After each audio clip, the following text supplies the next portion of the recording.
You're watching Per Second News. For more information about PSN, visit our website at www.persecondnews.com. Stay up to date with Per Second News, journalism of courage.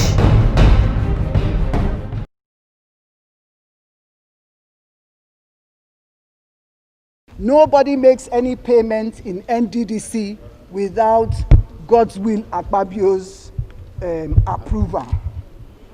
When we first came to NDDC, on the day of going for the inauguration, he told me in the car that, Madam MD, if you don't do what I say, the same pen with which I used to sign your letter, it will be the same pen that I will use to remove you.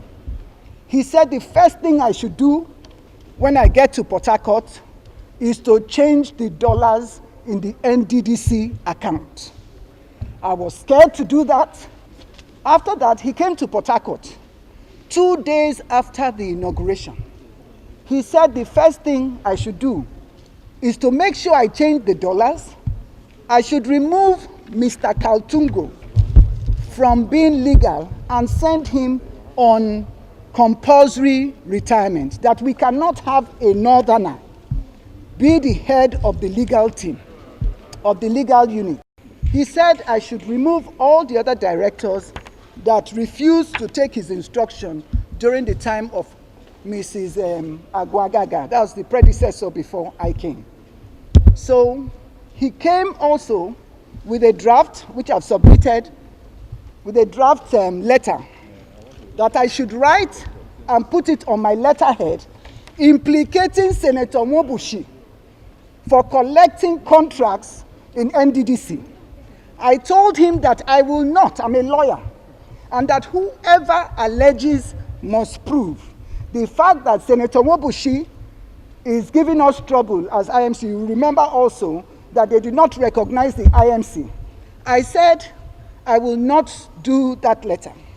He said I was ungrateful and I refused to do the letter. Dr. Cairo now said that he will do the letter. If Akpabio tells him to kill, he will kill before he asks why did he kill. I said for me, I will not do the letter. At that place, there was Mr. Etiebet, who was the only staff of the NDDC that was present at that meeting. When he finished, he now asked Dr. Cairo to go and send for the letter-headed paper from the office. They now sent for the letter-headed paper. Dr. Cairo now did the letter, which I've also submitted to the committee, alleging that Senator Mwobushi had contracts. Then he said, I must sign the cover letter. I said, if I sign any document from me seen by Mr. President, he will believe every line of it. So I will only write that the EDP, who should know about projects, has gone. The next thing that he told me, he said, I must make sure that all these people leave and that the procurement, because apparently Akpabio, before I came, when himself and Festus Keyamo were ministers, their first meeting at the commission, he was awarded 30 contracts for Distilton and Water Hyacinth.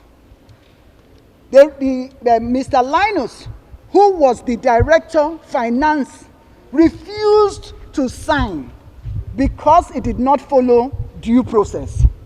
He also said that I should implicate the chairman of the House Committee, because the chairman of the House Committee had gone to Ondo State for a meeting to plan against him.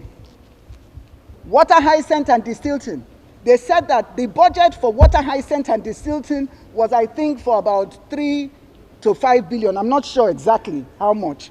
But that the NDDC, before I came, had overstretched itself to about 50 billion for Water Hyacinth and Distilton. And so the National Assembly had written us, they have it, Also, they had written us that we should not pay for anything like that. He said, and guess what? Akpabio never signs any documents. He will always refuse to sign, but he will tell you to go and commit the fraud. For instance, he told me to go and raise a memo and give an emergency contract for flood victims. He wanted me to take an oath. He has denied that, but I want to say today, he told me up to 3 times until we had a reconciliation meeting at the villa in the house of Mr. Sadiki Abba, who is the SA to the president on domestics. In that meeting was Alhaji Mekano. He said the only condition was if I take the oath. I refused to take the oath, and I did not take that oath.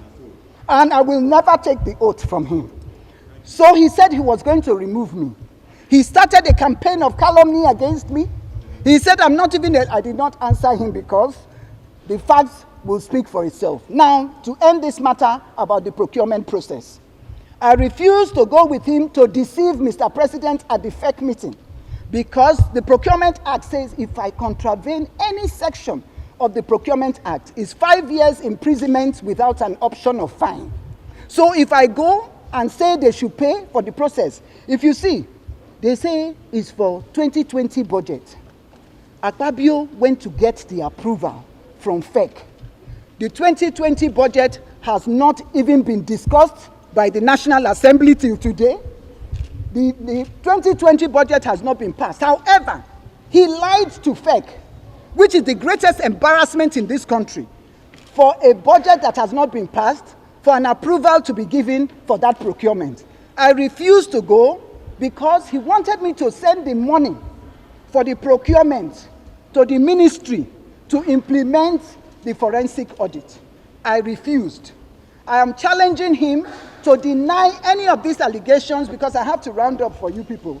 But all the facts and all that I've said are all written in my document.